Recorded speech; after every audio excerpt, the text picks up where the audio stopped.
ശാരീരിക അവശതകളെ മനക്കരുത്തുകൊണ്ട് മറികടക്കുന്ന ഒരു പെൺകുട്ടിയെക്കുറിച്ചാണ് ഇനി. കോട്ടയം തലയോലപ്പറമ്പ് സ്വദേശി കീർത്തന വിനു.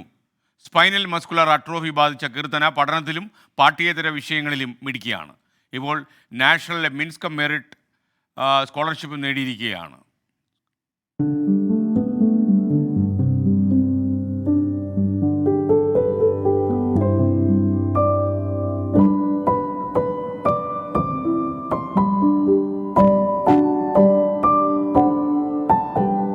ജീവിതം ഒന്നേയുള്ളൂ.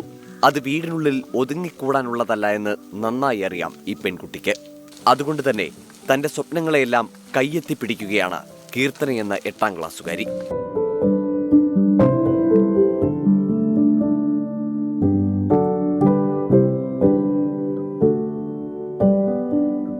സ്കൂളിൽ പോകാൻ പോലും സാധിക്കില്ലെന്ന് വിചാരിച്ചു ഇടത്തു നിന്നാണ് NMMSC എന്ന ദേശീയ സ്കോളർഷിപ്പ് കീർത്തന സ്വന്തമാക്കിയത്. എനിക്ക് ചെറുപ്പം തൊട്ട് പഠിക്കാൻ വലിയ ആഗ്രഹം ഉണ്ടായിരുന്നു.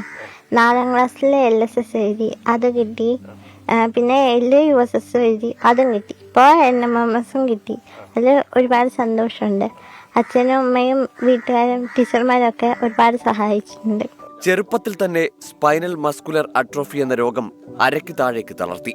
എന്നാൽ അച്ഛൻ വിനുവും അമ്മ പ്രിയയും മകളെ വിധിക്ക് വിട്ടുകൊടുക്കാൻ തയ്യാറായില്ല. പഠനത്തിൽ മികവ് തെളിയിക്കുന്ന മകൾക്ക് അവർ പൂർണ്ണ പിന്തുണ നൽകി.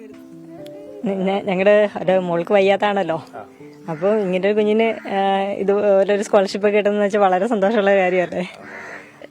ഞങ്ങളെ കൊണ്ട് പറ്റുന്നതും എല്ലാം തന്നെ സാധിച്ചു കൊടുക്കും. അവൾ പറയുന്ന എല്ലാ കാര്യങ്ങളും തന്നെ. മകൾ പഠിച്ചു മുന്നേറുമ്പോഴും ചില വിഷമങ്ങൾ ഈ കുടുംബത്തിനുണ്ട്. ചികിത്സയ്ക്കുള്ള മരുന്നിന് വലിയ തുക കണ്ടെത്തണം. 12 വയസ്സ് കഴിഞ്ഞതിനാൽ സൗജന്യ മരുന്നും ലഭിക്കുന്നില്ല. 1 വയസ്സായപ്പോൾ നമ്മൾ അസുഖം കണ്ടുപിടിച്ചതാണ്. പക്ഷെ അന്ന് പ്രത്യേകിച്ച് ട്രീറ്റ്മെൻ്റ് ഒന്നും നമ്മുടെ അറിവിലില്ലായിരുന്നു. നമ്മളൊരു 10 വർഷത്തോളം ആയുർവേദ ട്രീറ്റ്മെൻറ്റാണ് ചെയ്തത്. പിന്നെ പത്രത്തിലൂടെ അറിഞ്ഞ് ഇതിന് മരുന്ന് കണ്ടുപിടിച്ചിട്ടുണ്ട്, ഇങ്ങനെ ട്രീറ്റ്മെൻറ്റ് ഉണ്ടെന്ന്. അങ്ങനെ ഞങ്ങൾ കോഴിക്കോട് ആശ്രമത്തിൽ ചെന്നു. സർജറി 2 കഴിഞ്ഞു. നടുവിൻ്റെ സർജറിയും കാലിൻ്റെ സർജറിയും കഴിഞ്ഞു. അങ്ങനെ ആണ് ഇത്ര ഓക്കെ ആയത്. റിസ്റ്റിപ്ലാം എന്ന മെഡിസിനാണ് വേണ്ടത്. അത് ഒരു ബോട്ടിൽ 6 ലക്ഷം രൂപ വില വരും. അപ്പോൾ ഈ ഒരു പനി വന്നാൽ നമ്മൾ ഈ ന്യൂമോണിയ പേടിക്കണം. പക്ഷേ ഈ മരുന്നുണ്ടെങ്കിൽ അത് പൂർണ്ണമായിട്ടും തടയാൻ സാധിക്കും. പഠനം മാത്രമല്ല, പാഠ്യേതര വിഷയങ്ങളിലും കീർത്തന കഴിവ് തെളിയിച്ചിട്ടുണ്ട്. വായനയും ചിത്രരചനയുമാണ് ഏറ്റവും പ്രിയം. ശാരീരിക ബുദ്ധിമുട്ടുകളുടെ പേരിൽ മാറി നിൽക്കുന്നവരോട് മുന്നോട്ട് വരണമെന്നാണ് തന്റെ ജീവിതം കൊണ്ട് കീർത്തന പറയുന്നത്. ഷിബിൻ ബഷീറിനൊപ്പം ടോബി ജോൺസൺ, 24 കോട്ടയം.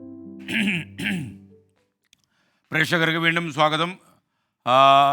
ആർക്കെങ്കിലും ഈ കുട്ടിയെ സഹായിക്കാൻ പറ്റുമെങ്കിൽ വളരെ നല്ലതാണ്. കീർത്തന പഠനത്തിലൊക്കെ വളരെ മിടുക്കിയാണെന്നാണ് അറിയുന്നത്. സുമനസ്സുകളുടെ സഹായം കീർത്തന ആഗ്രഹിക്കുന്നു. എന്തെങ്കിലും ചെയ്യാൻ പറ്റിയാൽ ഈ ക്രൗഡ് ഫണ്ടിങ്ങിലൂടെ ചെറിയ പൈസയാണെങ്കിൽ പോലും അത് വലിയൊരു സഹായമാകും.